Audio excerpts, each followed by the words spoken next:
Hey guys, great to see you. Joe here and welcome back to another lesson. Thanks so much for joining me for this one. So very quickly before we get started, I'd just like to take a moment to thank each and every one of you who has watched my videos over the last 10 years that have been creating content. Massive thanks to each and every one of you, especially those of you who have subscribed to the channel. I've noticed recently that the channel really is starting to grow quite a lot. And so I'm immensely grateful to you for that, because without you, I wouldn't be doing what I do. So for anybody who hasn't already subscribed, it would mean the world to me if you could do that. So thank you very much indeed again. Now let's get on with the lesson, all right? So what you heard me play there at the very beginning was a song by Fleetwood Mac called Never Going Back Again.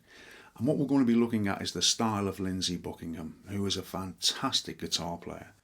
And this is just one of those songs that as a guitarist we have to play. I mean, it's a real absolute cracker.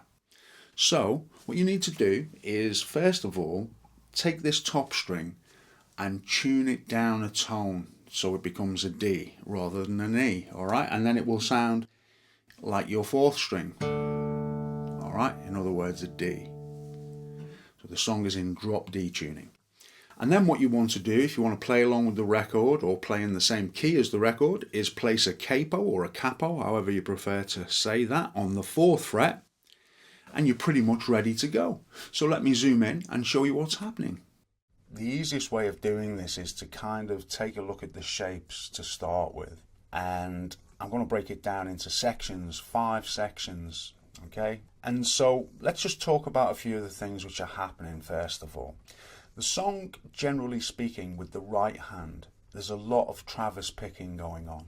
And that's just a fancy way of saying 6, 4, 5, 4 in the bass. 6, 4, 5, 4. Okay, so that's what Travis picking is. And that features heavily in this song. So I would say 90% of the song has this Travis picking happening throughout the song. There is one other instance where it becomes 5-4 in the bass. Now another thing which you may need to practice for this one is the E, B, G, E, B, G, E, B, G. There is a lot of that kind of figure within the song. Now if you've watched any of my finger picking lessons, you'll know that you place your ring finger on the E string like so, okay, middle finger on the B, and the index on the G. Now that's a good discipline and a good way to play that figure. And if you need to anchor your fingers, then just use your thumb on the bass string or something. So there's a lot of this.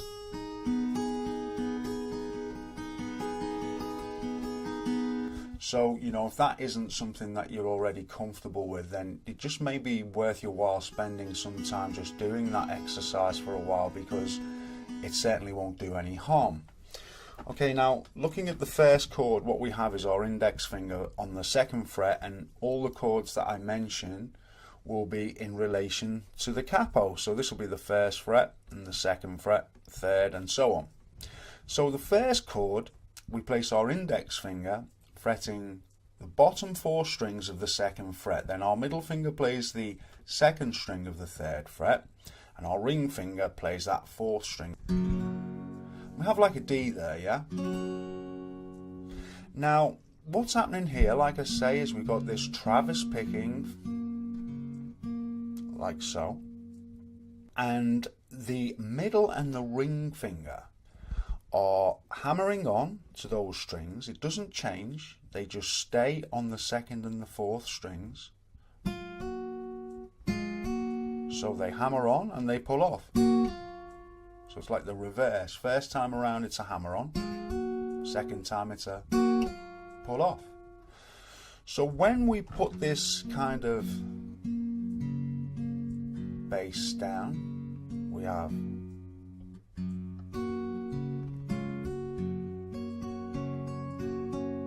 now you can already hear this E, B, G.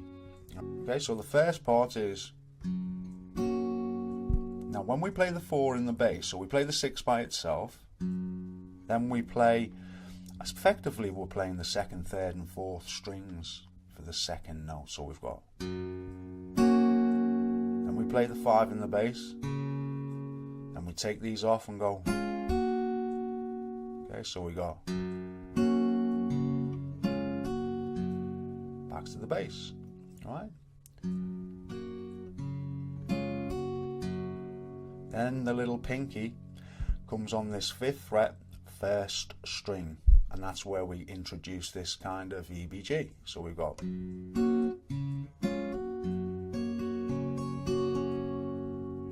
then we kind of do the reverse of that, okay? So we pull off instead of hammer on. Then we go to that figure, which is just the pinky and the ring finger on the 5th fret, 2nd and 4th strings.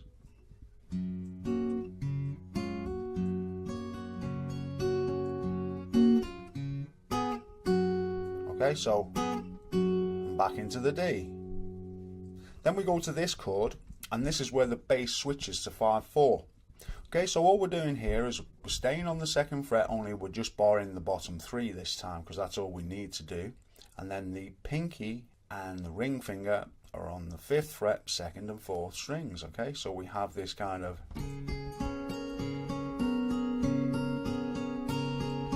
Okay, so when we hit the 5 in the bass, we hit the 1st string as well, so that starts our. So we've got.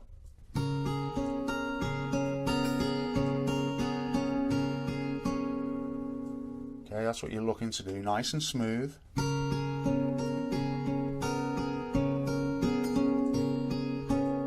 So you can see in the bass we're just doing 5/4.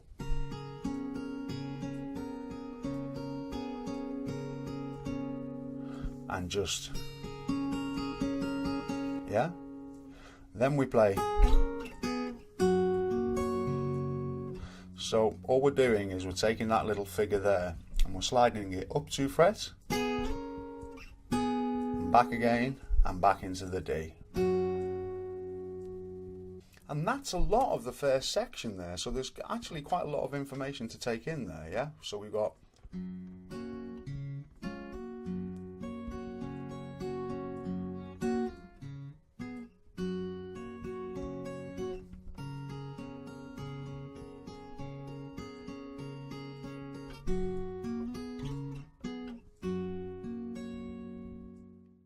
Okay, so if you've made it this far, you're doing really, really well. Just take your time with this one. It's that type of song, really. And then once you're happy with each part, just move along. And speaking of which, if you click up here, you can go and watch the whole lesson in its entirety, which also includes the live solo at the very end. And for anybody who's still struggling and would like some kind of tabs or something, then I have done that over on my Patreon page. And I'll pop a link down below to that, or up here as well. I've done hundreds of exclusive lessons over there as well for anybody who's interested. And yeah, just keep on chipping away at this one. Like I say, and you will definitely get it down. Just requires quite a bit of practice in comparison to kind of other songs, as it were, yeah? So enjoy. I look forward to seeing you soon with another lesson. And in the meantime, you take care. Oh, and don't forget to subscribe if you haven't already. See you later.